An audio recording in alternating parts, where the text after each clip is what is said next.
স্পষ্ট মনে রাখবেন, যত বড় স্কলার হোক, যত বড় বিশ্ববিখ্যাত ডক্টর হোক, যত বড় পিএইচডি হোক, তার মধ্যে যদি বিন্দু পরিমাণ আকীদার খেলাফ কিছু পাওয়া যায়, জামিয়া তার বিরুদ্ধে কথা বলবে। ঠিক কিনা? জোরে কথা বলেন, হাত তুলে বলেন ঠিক কিনা বলেন। কারো ইলম দেখে ভক্ত হওয়া যাবে না, কারো বক্তব্য শুনে ফ্যান হওয়া যাবে না। প্রথমে দেখতে হবে আকীদা। আমারও ওয়াল্লাহি আমি জয়নুল আবেদিনের কোন বক্তব্যে যদি সাহাবায়ে কেরাম, আহলে বাইত, আকাইদ আহলে সুন্নতের বিপরীত কোনো কথা পাওয়া যায়, আমি যদি সেটার উপরে অটল থেকে যাই তওবা না করে, ওয়াল্লাহ আমার পিছে নামাজ পড়ার দরকার নাই, আমার বক্তব্য শোনার দরকার নাই। আজকে তরুণ প্রজন্মকে একটা আই ওয়াশ করা হচ্ছে, তাদেরকে বোঝানো হচ্ছে যে এই রকম ইংরেজি বলতে পারলে উনি বড় অনেক বড় স্কলার, এই রকম তথ্য দিতে পারলে উনি অনেক বড় কিছু, এই রকম পিএইচডি থাকলে উনি অনেক বড় কিছু।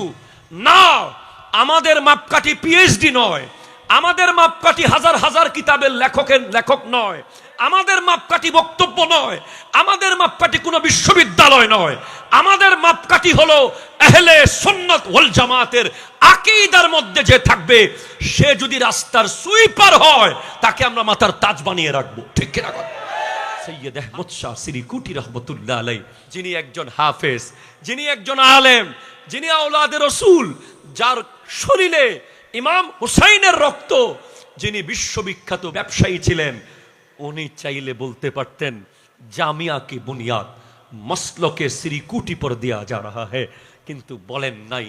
কারণ যারা সত্যিকারের ওলি হয় ওনারা নিজেকে লুকিয়ে রাখে, নিজেকে ওনারা মানুষের সামনে প্রকাশ করে না, নিজেকে লুকিয়ে রাখে।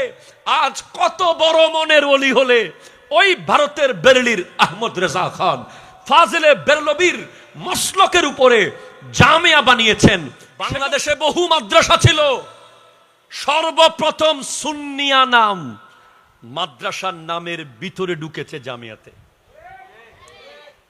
জামিয়া আহমদিয়া সুন্নিয়া শব্দ সর্বপ্রথম মাদ্রাসার নামের ভিতরে লাগানো হয়েছে জামিয়াতে। শ্লোকে আলা হযরত মানে কোন রকম বাতুলতার সাথে আপোষ না করা, ক্লিয়ার কথা। আলা হযরত শিয়াদের বিরুদ্ধে কিতাব লিখেছেন, আলা হযরত খারিজদের বিরুদ্ধে কিতাব লিখেছেন। আলা হযরত এমন জাত ছিলেন যিনি দুই হাতে লিখতেন, দুই হাতে, ব্রেইনকে দুই ভাগে ভাগ করে ফেলতেন লেখার সময়।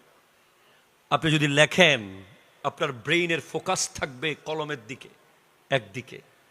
আলা হযরত ওই হাস্তি যিনি লেখার সময় নিজের ব্রেইনকে দুইভাবে সেট আপ করতে পারতেন।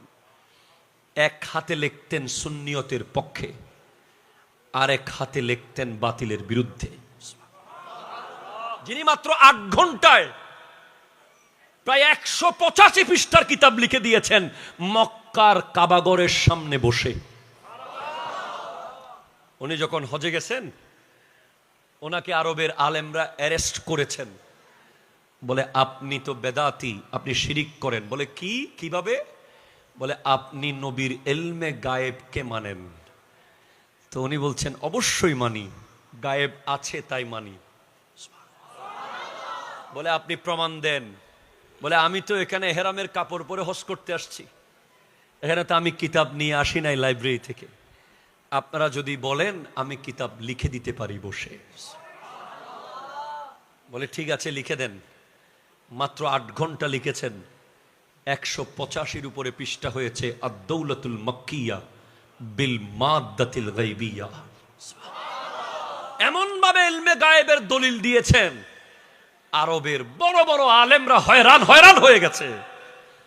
তারা আশ্চর্য হয়ে বলেছে উনি তো সাধারণ কোনো ব্যক্তি নয়, আসলেই উনি আলা হযরত।